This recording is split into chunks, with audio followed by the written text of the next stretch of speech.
Hello, everyone, and welcome in. This is Aaron St. Dennis, the FF Mad Scientist, and welcome to Rat Pack Fantasy Football.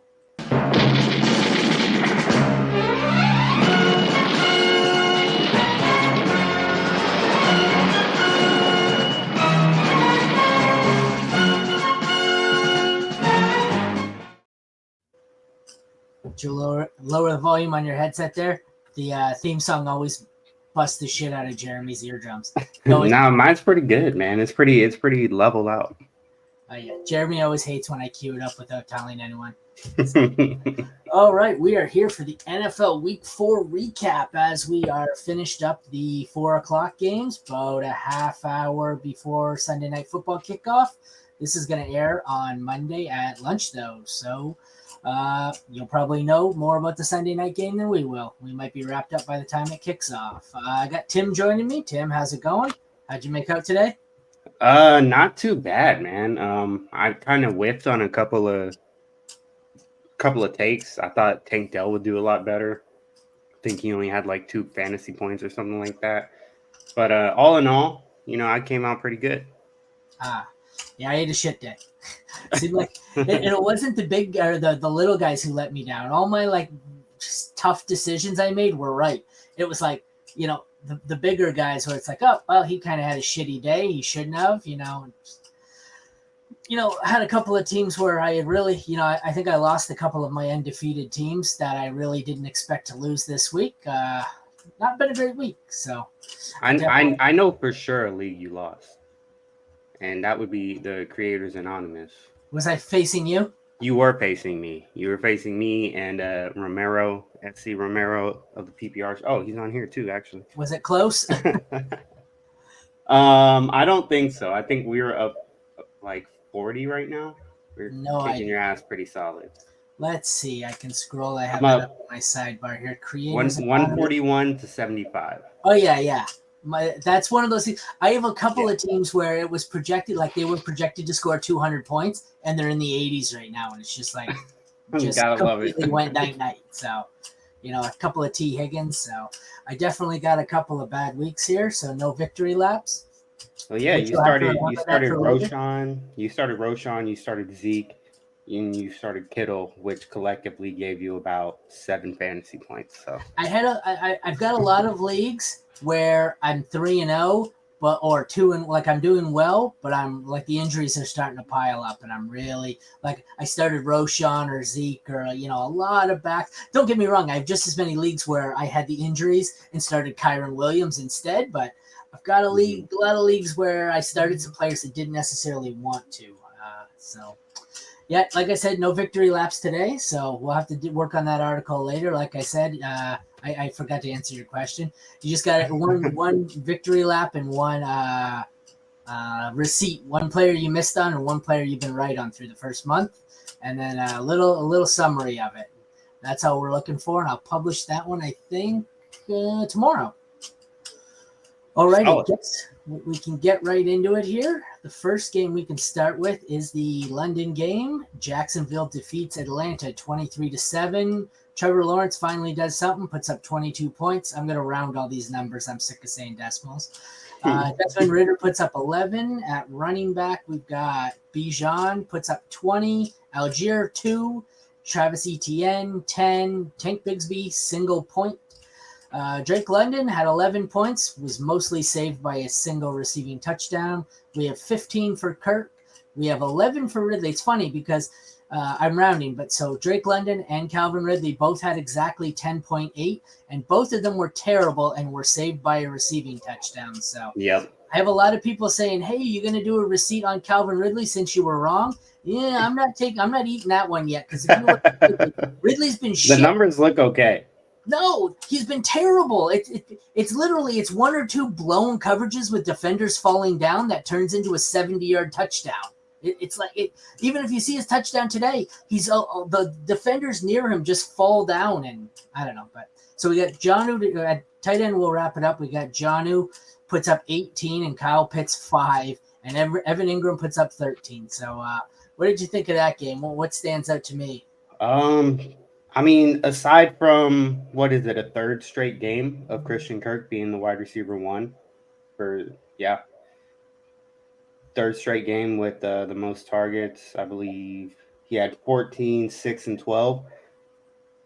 Outside of that, I'm really surprised Evan Ingram has been really involved in this offense. I thought he would kind of be the odd man out, but it's looking like Calvin Ridley is going to be the odd man out. So that's kind of my takeaway moving forward. Yeah, I don't know. This is a kind of a scary one here. It seems like they're flip flopping back and forth. I prefer Kirk over Ridley. I don't really know. I think when Zay gets back, I think this is going to be a trio of just messiness here. I don't know. I don't want Ridley. I know that. I just think Ridley, like the numbers look. Kirk had eight catches on 12 targets and 84 yards, and still outproduces Ridley by 5, who had 2 catches on 2 targets, 38 yards in the touchdown. So I mean, the touchdown, man. The touchdown will always prop him up. You gotta. I mean, for fantasy purposes, I'm always chasing the targets, and I will stand by the target distribution 9 times out of 10. Yeah, I don't know. I don't like. I don't like this situation. I'm away from it. I have very few shares of anyone on that roster. What are you thinking about Travis Etienne here? Not a great game. 20 carries for 55 yards.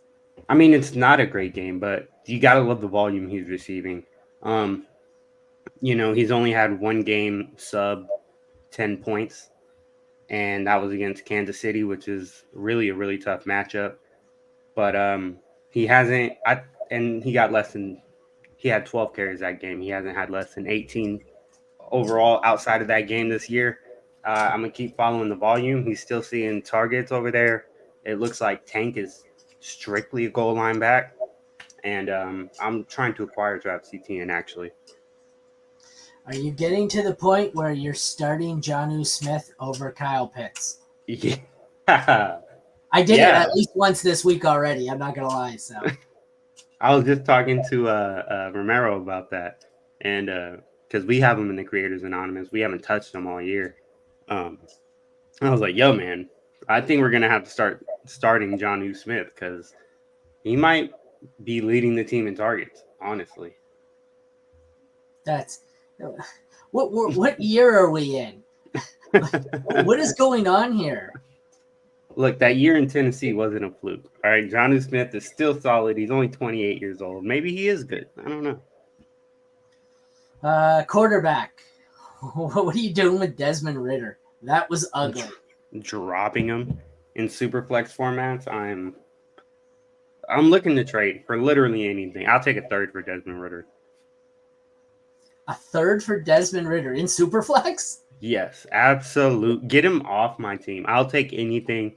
He's a 1-year rental, and he's not even providing you any fantasy points. Jesus Christ. All right, let's move on. This game's making me depressed. We have Buffalo 48 over Miami 20. So they go from beating a team by 50 to losing to a team by essentially 30. That's lovely. Josh Allen puts up a 50 burger. Tua only puts up 18. We have James Cook and Devon Achane both putting up good days. Achane's was better. He had 28 because of the 2 touchdowns. Dud of a day for Mostert. That killed me. He had 4. Latavius Murray actually put up 8, so somehow he's being a nuisance and really capping James Cook's ceiling.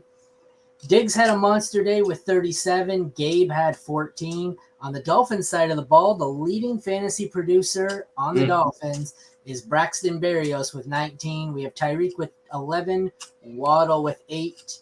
The tight ends kind of were average at best. Kincaid for 7, Durham Smythe for 8.5. Any urgent takeaways from this one besides the world crashed down on the heads of the Dolphins pretty quickly? I mean, I talked about Dalton Kincaid in the start and sit show this morning.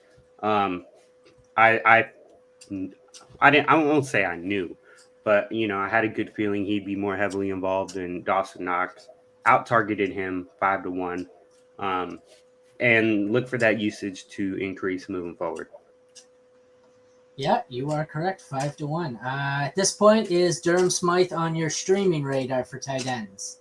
Yeah, I think whoever the number one tight end is for Miami, I mean, I don't think Durham Smythe is exceptionally talented by any means, but you want a part of this offense, and anybody in this offense is likely going to be streamable at some point or another.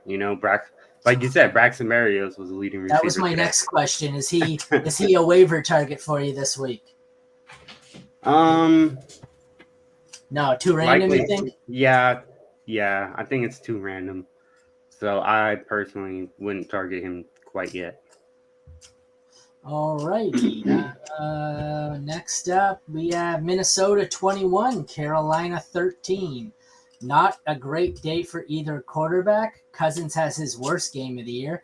Did he really only attempt 19 passes? What the hell was going on? I didn't see this one. Were the Vikings just up huge and salted it away? Why didn't No, actually, the Panthers were up 13-0 at one point, and the Vikings mounted a comeback. I'm not sure what it was. Kirk Cousins just didn't quite look like himself today.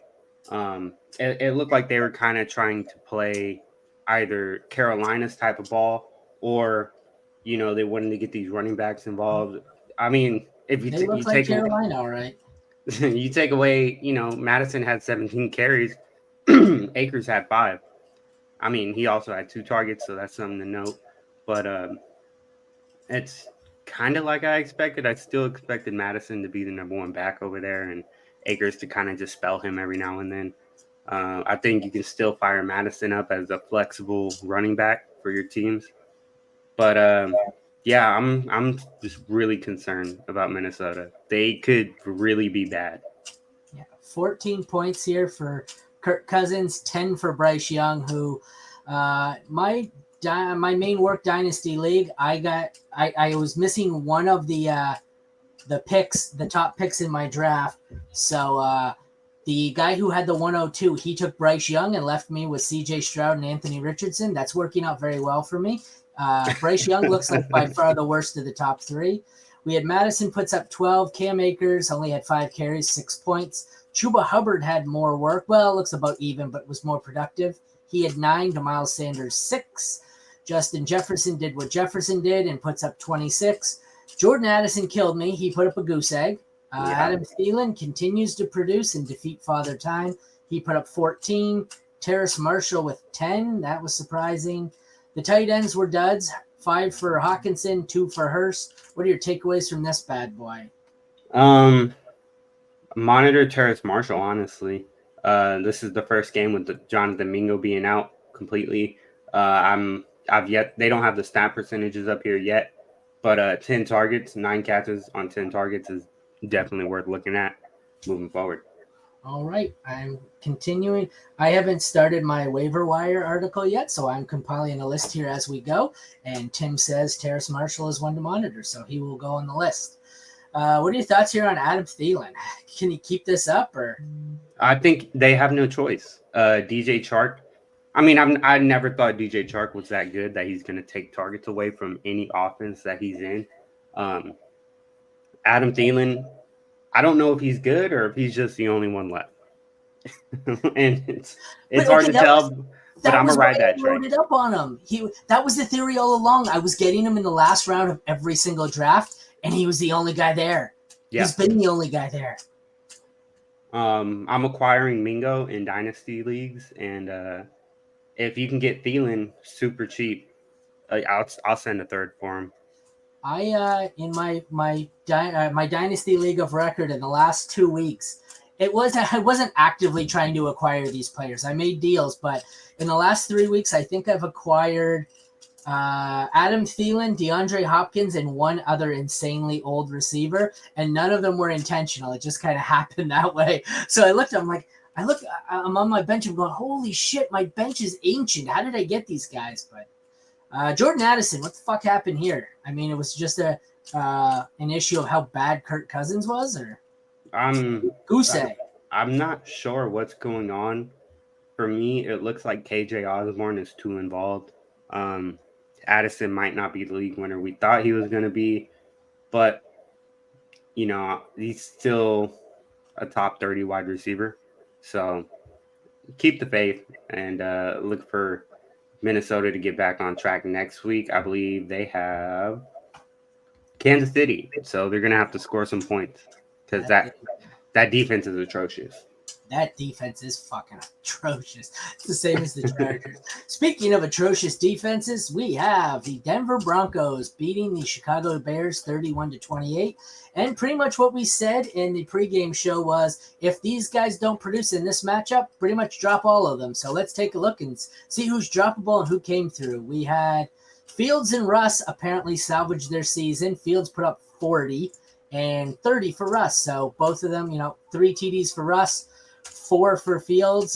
This was a shit fest. I get it. You're probably not going to get this every week. Now might be the time to sell high on these guys. Khalil Herbert put up a 22, 2 for Roshan, which disappointed me. The best Denver running back by far was Jaleel McLaughlin for 19. We'll talk about this in a minute. The Broncos kind of spread the ball out on wide receiver, 10 for Sutton, 8 for Mims, 7 for Judy, 7 for BC Johnson. Is it BC Johnson? No. Yeah. Brandon Johnson? No, it's Brandon Johnson. It doesn't matter. One of them, either way, irrelevant. And the Bears did not spread it around. It was 26, and it went to DJ Moore. Cole Kmet had a monster game. He had 7 for 85 and 2 touchdowns, good for 30 points. So I guess we can talk about whatever you want. We can discuss what's going on. Should we sell high in the 2 quarterbacks? Either, what do you want to talk? The 2 quarterbacks, or what's the deal here? Is Jaleel McLaughlin going to take the job from Javonte Williams? Which would you like to talk about first? Javonte got hurt. Oh, so, I missed that. Okay, thank you. Yeah, he hurt his hip, so I think he only played 2 drives, something like that. Good to know. I missed that. Like I said, I was golfing with my kid and his friend and his dad for a portion of that, so I must have missed that one. Thank you, Tim. No, you're good. I mean, and in that time, McLaughlin outtouched P. Ryan, so P. Ryan's kind of dead, I think. Yep. Yes, he is. 7 for 72 for McLaughlin and a touchdown. So I guess, okay, so back to my original question then. The 2 quarterbacks, was this a sell high on both Russ and Fields, or do you think it turns things? Like, you can't really believe that this is going to be the difference and this is going to turn around the seasons. They can't play each other every week. So, like, it's got to be a sell high, right? Sell high, right? I think I might be holding on to Fields. He's got some pretty juicy matchups coming up. He's got Washington next week. They got a pretty solid defense, so it should come back down to earth. But then he's got Minnesota, Vegas, and the Chargers, week 6 to 8. He's got 2 tough matchups in the Saints and Carolina. But then he's got Detroit, Minnesota, Detroit. Like, he's got some good matchups, and that's really all you can ask for. And hope he kind of comes back to what he was last year. Throwing the ball, he just looked really good, and I don't think that's necessarily a product of playing Denver. I think he's a pretty decent quarterback, and given the time and opportunity, he can make some plays. Oh, I'm just out on both. Like I said, I didn't watch a significant portion of the second half of the early games, but I'm gonna have to take another look at the tape, and it looks like he had a much better day. But I mean, Tim, he threw for 335 yards and 4 touchdowns. I think you can do that against Denver's defense, Tim. Like, you got your jersey on. I'm pretty sure I could start you next week. Hey, put me in the game, coach. Yeah, exactly. Make something happen. Sorry, go ahead. I think I'm benching him next week just to see what happens, to see if he builds on any of the progress made. Keep him on your bench next week against Washington, just kind of see what happens. And then, based on that, he can either be droppable or put him back in your lineups for a solid 3-game slate of great matchups. Okay. Pick a Broncos receiver rest of season. Out of, what do we got? Sutton, Mims, Jr. Give me Sutton. He's looked like a pretty solid target for Russ. He's been getting in the end zone. What's he had? He's had fantasy finishes finishes of he had 11 points, 9 points, 15 points, and then 10 points today. I mean, the floor looks pretty decent for him. And not to mention he had 11 targets last week. Yeah, see, I think I go Sutton too. The problem with Mims, every year we seem to do this with this. Well, I guess we're doing it with Roshan right now. I'm guilty of that too. We Gotta keep let it pushing go. this narrative that, hey, this is the week he breaks out. This is the week he breaks out because we've seen these where it's J.K. Dobbins breaks out for 4 games, Brees Hall, Jonathan Taylor. So are we? I don't know if I want to just keep playing this Marvin Mims card until I get 3 games out of them. I think I just rather take Mims. I mean, Mims is going to be a solid deep threat for the rest of the season. But I think, I think Sutton's going to give you a nice floor as a flexible guy. He should give you around 8 to 15 points or so. But the rest of the season, Marvin Mims got 2 catches on 2 targets, and that's kind of like what he does. Really, he had 5 targets last week, but outside of that, he's had 2 targets, and then another 2 targets again this week. So I understand kind of the ceiling and what he provides, but I don't know if it's really usable on a week-to-week basis. I hear you. All right, we'll move on. We have Baltimore hammering Cleveland. I did not see this one coming. Leads me to believe that I'm going to look at a few leagues where I chose to stream the Browns defense, and I'm probably not going to like what I see. So Lamar Jackson finally has a great game, 34 points. DTR was not the streamer we were hoping for. 3 interceptions. What do you expect? Gus Edwards, Melvin Gordon, Justice Hill, Jerome Ford, Pierre Strong, Kareem Hunt, all fantasy poison, none with more than 8 points. Zay Flowers was the best receiver in this game, 8.5 points. All the points went to tight end here. 26 for Mark Andrews, 12 for David Njoku. Are we okay? So we're starting Lamar Jackson and probably Deshaun when he gets back. I think, what are we? I get okay. So we're not benching all the running backs because I think you're going to play Jerome Ford when it's a better matchup. You might stream Hill or Edwards. What do we like? Cooper and Flowers, I guess you're going to. So you're going to keep playing these guys when they're better. You have to. And then you're going to keep playing the number ones on both teams at each position. And then I'm just going to stop playing the DPJs and Duvernays and the Eli Moores and we're starting both tight ends. So what do you think? Yeah, I'm touching. Yeah, like you said, I'm starting both tight ends. I'll start the wide receiver ones.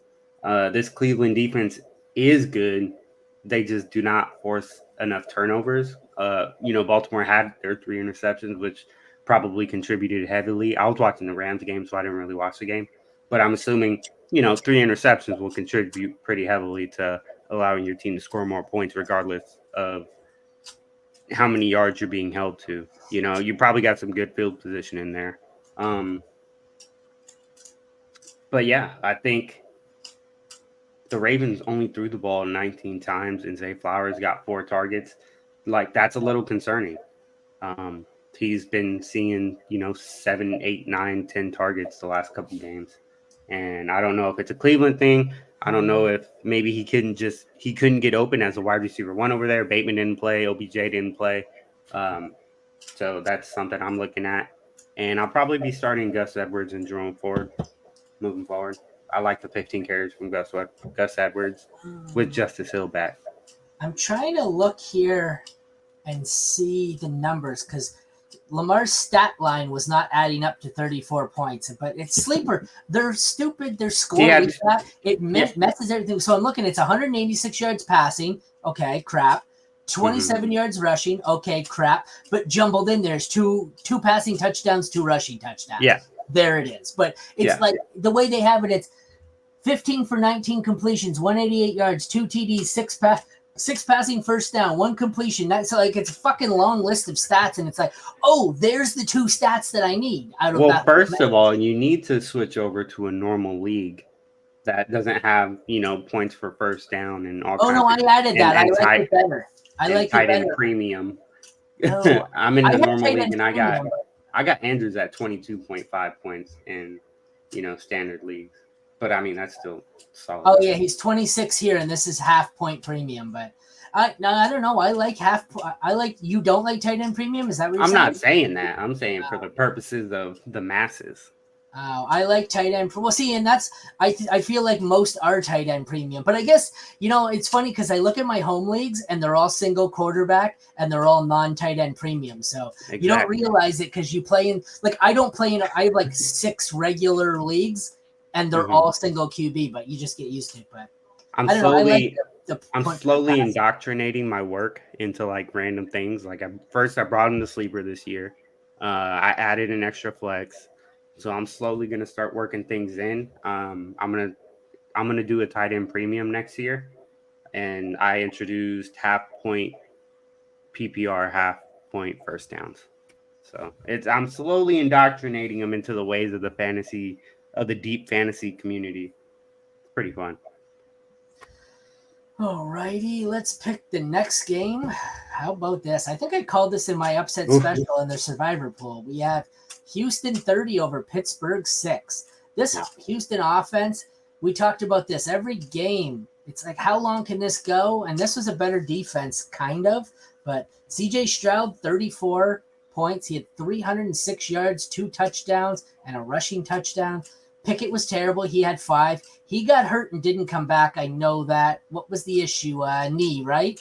Yeah, So knee from what I injury. seen, Dr. Chow said looks like MCL at minimum 4 weeks. If they do tests and it's MCL and ACL, he's done for the year. But that was just his initial reaction.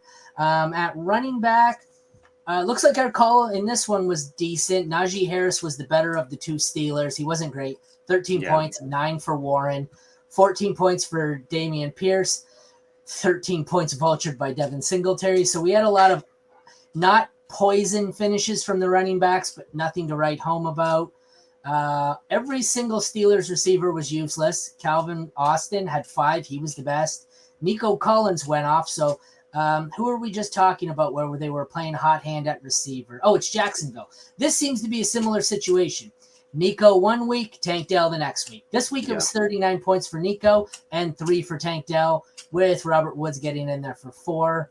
Freiermuth only had 3.5 points and 13.5 for Schultz, which might be his season high. So what really jumps out for you there? Another 6 targets for Robert Woods actually jumps out to me. He had 10 targets, 9 targets, 6 targets, 6 targets. It looks like 5, 6 targets. He's gonna kind of stay in that range. He's gonna get his, and it's gonna be up in the air between Tank Dell and Nico Collins, who's gonna be the go-to. Yeah, that's my main takeaway. Also, Damian Pierce saw 24 carries. I don't really like to see that in a blowout. That's kind of concerning for him to get 24 in a blowout when they have Devin Singletary there. This offense, how long can this keep going? Like, any chance you have the schedule ahead of you coming up here? I'd like to see what. Yeah, I'll look. Well, I got it. Just they got so Atlanta. That's a decent matchup. I don't like the Saints matchup. By Panthers, so they've got the entire NFC South here. That's not terrible. Cincy, Arizona, Jacksonville, Denver. So this might be a decent schedule here. You think he can keep this going? Like, this has got Rookie of the Year written all over it the way he's playing. Absolutely. And I think he can maintain for sure. I still think this is one of the highest passing volume offenses in the league. I think they're going to be top 10 at the end of the year. Another 30 attempts in a blowout. So I'm assuming they stopped throwing the ball heavily towards, the back half of the game because they were up the entire game. Like you said, some tough matchups, but weeks 9 to week 13, he's got some very favorable matchups in Tampa Bay, Cincinnati, Arizona, Jacksonville, Denver, maybe even the Jets. If the Jets offense can't, stay on the field, then that could be a good matchup for him as well. Yeah, this is one of the biggest shocks I've seen, and I think in my receipts article, this is one of the biggest two L's I've taken all season.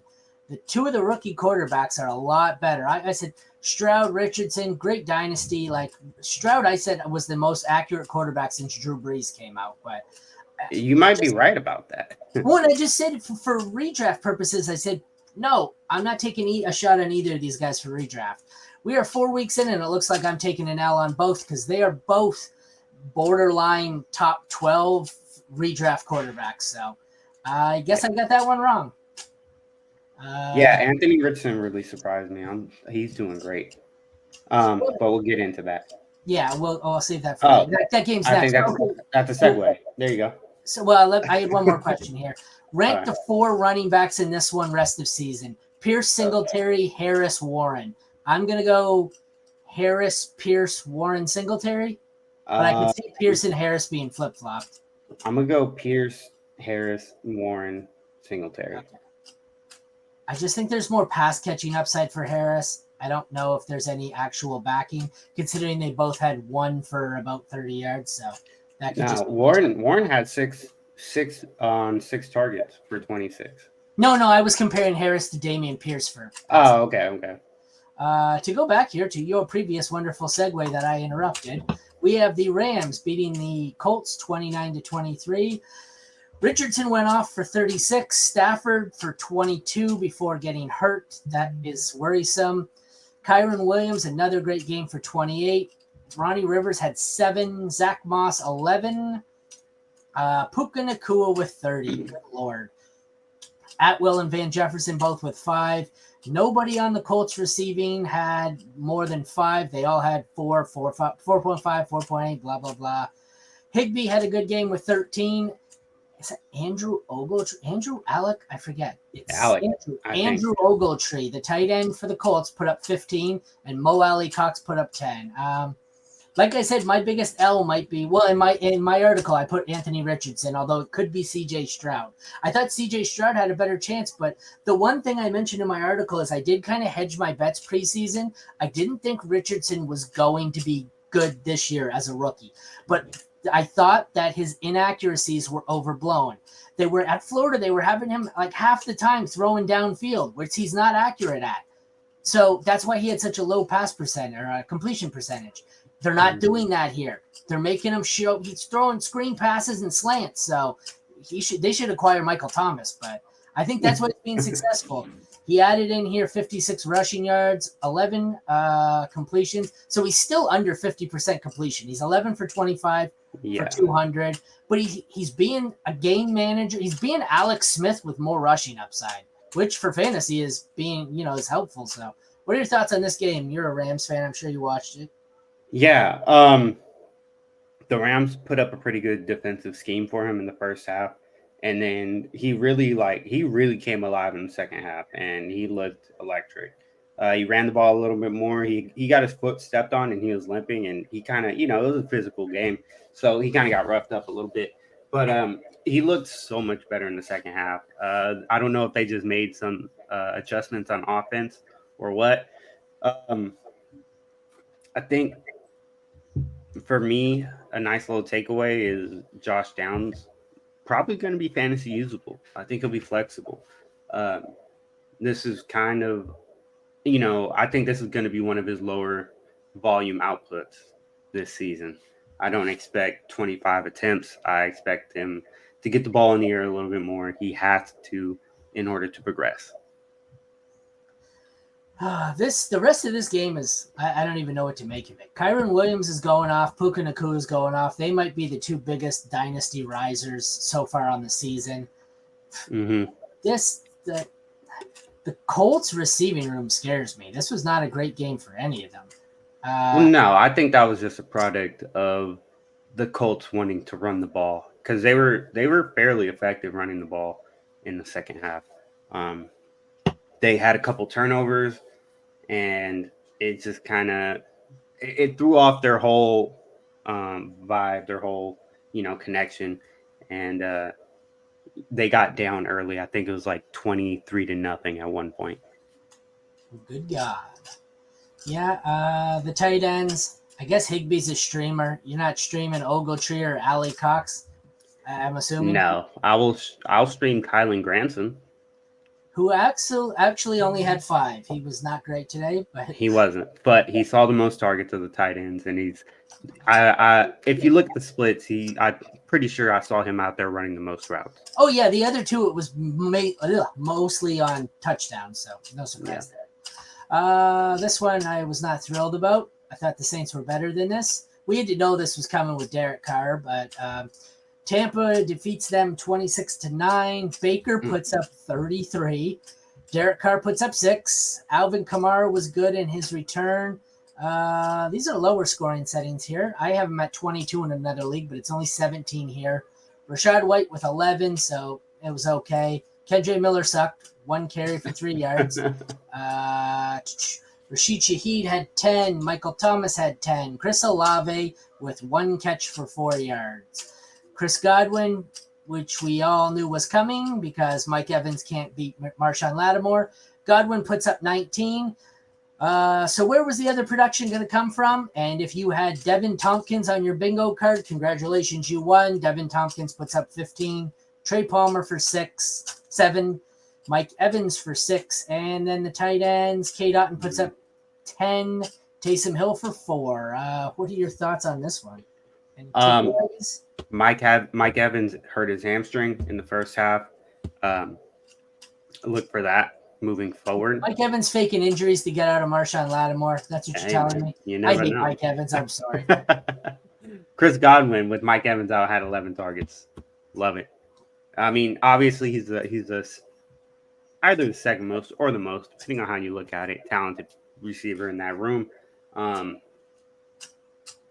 So hopefully that continues for my Godwin shares, and appreciate Chris Olave for making me look dumb in my work league. Yeah, my work league too, man. He's my wide receiver. I don't know, probably a wide receiver 1. And yeah, he sucked. I have him. I had a lineup where my 3 receivers were him, Jordan Addison, and somebody else who put up less than 1 point. So it's a great week. Yeah.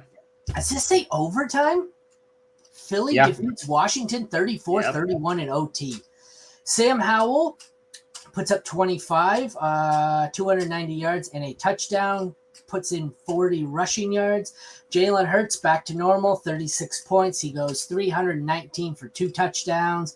One more. Oh, no, it wasn't a rushing touchdown. It was a long touchdown. 34 yards on the ground. So both of these guys with a little bit of a rushing floor. Brian Robinson puts up 45 yards on 14 carries and a touchdown for 12 points. DeAndre Swift, 16 points. He's the number 1 there. So I guess the biggest takeaways are the Washington and Philly look like they have chosen their number 1s because it was 4 and 5 points for Gibson and Gainwell. The receivers, we have 21 for McLaurin, 16 for Samuel, 11 for Dotson, 7 for Diami. AJ puts up 40. Devontae Smith puts up 12. So we had a lot of great-looking receivers in this one. It looks like Dotson may not be completely dead. How bad is Sam Howell? I'm looking at this, and I don't know this. I'm just going to assume. No, don't get me wrong. I like Sam Howell. I've been the Sam Howell guy. I just traded to get him back. Jahan Dotson had 4 catches on 9 targets. Was he just dropping everything, or? I was completely locked into the Rams game today, so I didn't get a chance to watch any other ones. One thing I'm noticing here, like McLaurin is a clear 1. Curtis Samuel might be usable some weeks. Gibson got 6 carries, which he hasn't gotten all year so far. The most work he's seen. I'm looking right now, and his snap percentage has increased every week. So I'll have to look into the snap percentages after this. Sam Howell he threw a touchdown with the clock expiring to send it to overtime. He threw a touchdown to Dotson literally when the clock hit 0. So I don't know. Maybe he's got something there. Yeah, we forgot to get to the tight ends. It was only 8 points for Logan Thomas, 5.5 for Dallas Goedert. I'm so out on Dallas Goedert. Every week must start. He never does anything. I had this debate the other day with, and I swear I bring it up all offseason, and nobody ever listens and nobody ever checks my stats. Dallas Goedert, every year he's a consensus, 5, 6, 7 tight end? Yeah. Do you know in his 6 years, he's never finished higher than tight end 10 in full season points? And the argument everyone says is, yes, but points per game. Okay, but 6 years in, if he can't stay healthy long enough to be higher than tight end 10, should we expect him to this year? Why are we giving him a pass? Tight end 10 is his best finish in 6 years. That's not good. Cole Kmet's finished higher than that. I'm just waiting on a boom game so I can sell him. I'm pretty much out on Goddard, Boom, which sucks because I have him in a lot of places. He's coming up against the Rams. That could be a solid boom game for him. The Rams have a pretty solid defense, so that's exactly. Sell. I don't know, man. I need to sell. Goddard is he's just average, He's just extremely average. But Swift is good. If you didn't know that. DeAndre Swift is pretty good. Don't tell the Lions that. So is Jahmyr Gibbs gonna be doomed to the same fate? Yep. I'm out on Gibbs. I'm getting out while the value is still high. If he booms, fine. But hopefully at this time you can get enough in return to offset that. But if you continue to wait and he doesn't boom, it's going to be too late because we've already seen it with DeAndre Swift. And there's still people out there that believe the Lions are going to miraculously somehow start giving Jahmyr Gibbs a lot more work, but I just don't see it happening. Alrighty. This is one I definitely didn't see coming. Tennessee 27, Cincinnati 3. We have Ryan Tannehill for 16 points. Joe Burrow puts up 7. That's brutal. Joe Mixon, 10 points. Derrick Henry comes back to life for a 30 bomb. Tyjae Spears also puts in 10. The receivers, Jamar Chase for 13, who was not pleased after the game. Tyler Boyd, 5. T. Higgins for 4 and left with broken ribs. He's going to be gone a little while.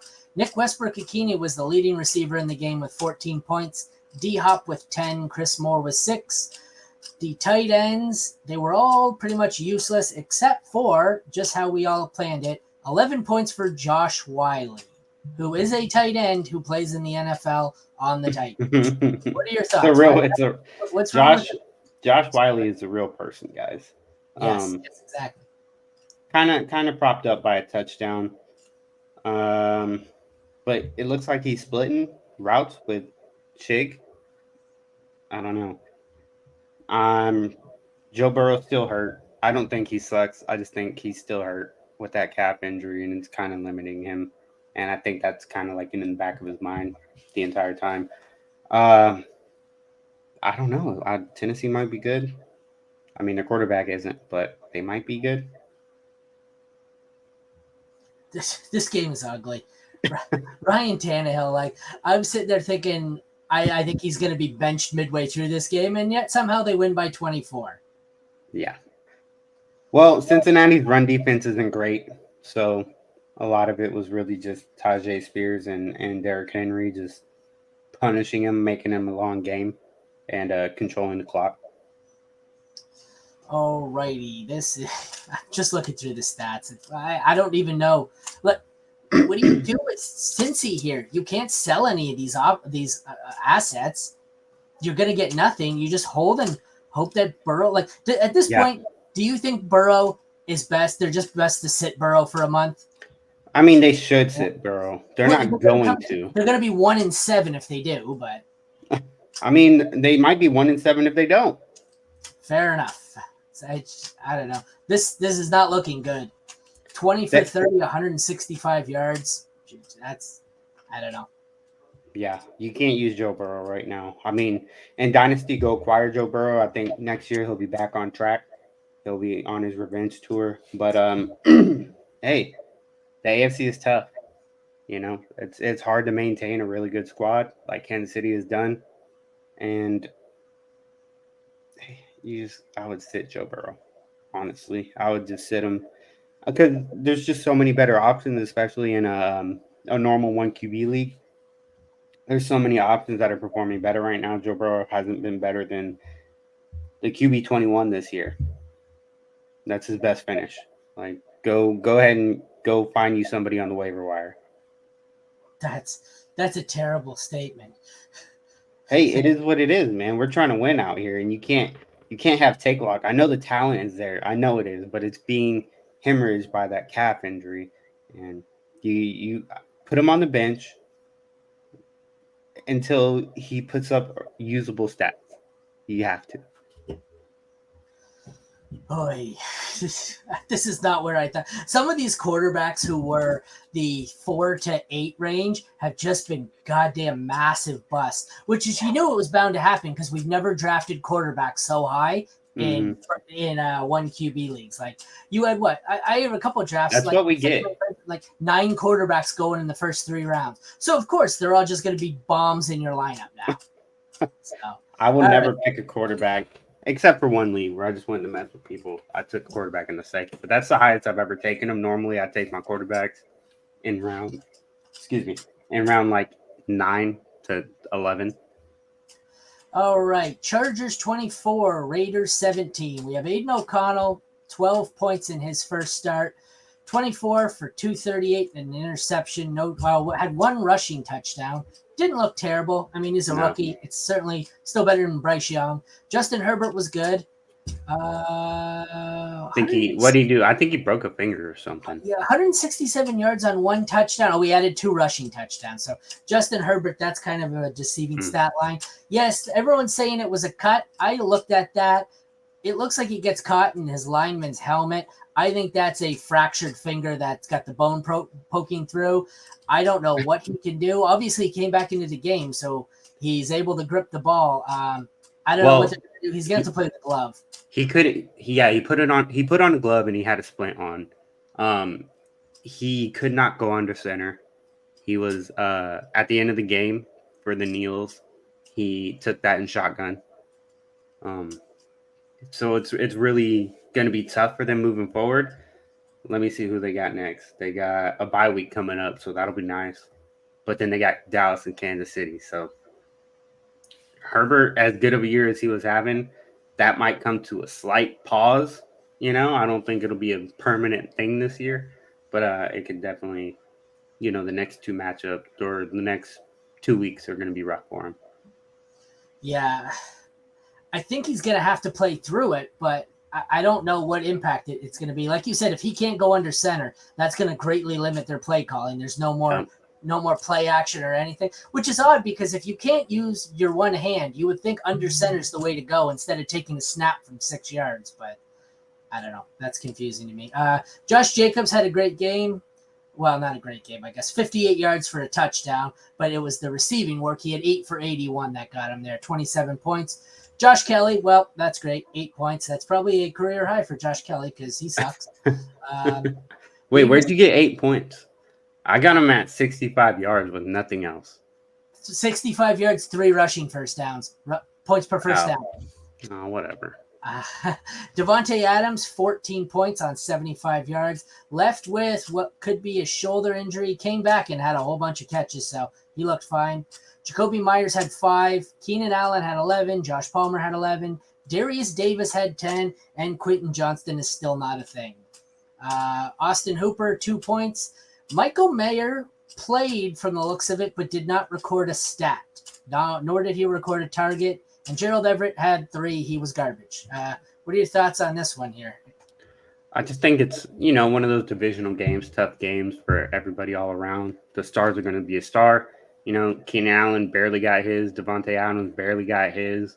And that's about it. Like, Josh Palmer got a 50-yard bomb at the end of the game. Like, literally the last play before they started. Yeah, I seen that to ice it 51 yards. Yeah, but before that, he was garbage. Like, it was just one of those tough divisional games, man. So I wouldn't take too much into it. Hopefully Josh Jacobs can use this receiving work and keep going. But, I wouldn't take too much away from it. Just monitor Herbert and this Chargers. I want to say San Diego. This Chargers wide receiver room. That means a whale's vagina. So they I don't know if you knew that. I did. Kind of, sort of. All right. Dallas 38, New England 3. Dak puts up 20. He's still not looking great. Mac Jones is not looking great either. He put up 3 points. Ramondre for 5, Zeke for 3, Tony Pollard for 9. So every running back in this game was disappointing. CeeDee Lamb for 14, Gallup for 9, Tolbert for... The Cowboys really spread it around here, and the Patriots look like they just didn't throw the ball. Tight end, we have Henry puts up 11, and Ferguson puts up 17. What are your thoughts? Mac Jones got benched for Bailey Zappi. I don't know if that's something to monitor moving forward with the whole, shenanigans from last season. Other than that, it's just a blowout by Dallas. The defense had 4 turnovers, I believe. 2 interceptions, Did they a forced pick fumble. Sixes? I don't think so. I'm not recording any touchdowns. I'm just seeing. No, they have 2 touchdowns, 2 interceptions. Dallas defense, 2 interceptions, 3 points allowed, 253 yards against, 2 sacks, a forced fumble, a fumble recovery, and 2 touchdowns. One was a pick 6 for sure. I think the second one was, but it might have been a scoop and score. Dallas is the number 1 DST. They had 33 points. They scored twice. Yeah, that's how bad the. Oh, here it is. Yeah, defensive touchdown. Yep, 2 touchdowns. Dak is not looking that great, but I don't know if this. The Patriots have pretty solid defense, so I wouldn't take too much away from it. Yeah, just one of those blowout games, and they didn't really have to get the offense involved too much.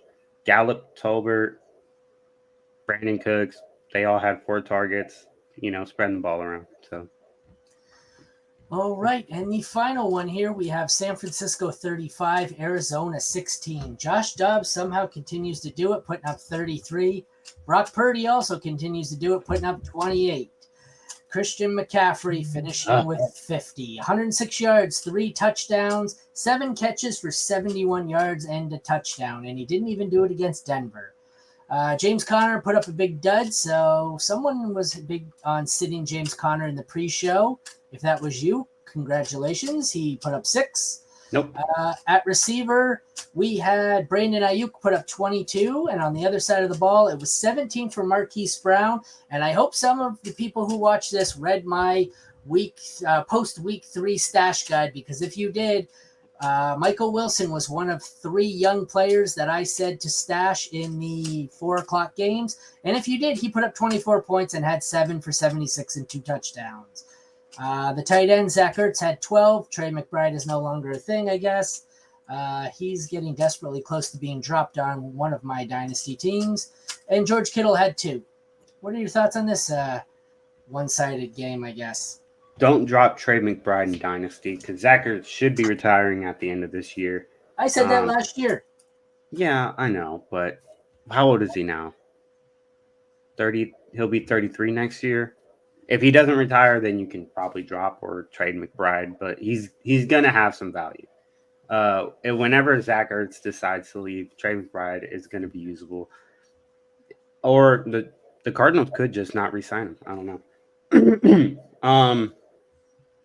Ayuk is a wide receiver 1. It's a little concerning that Debo didn't get a target. I don't know if I'm just not reading that correctly. Nope.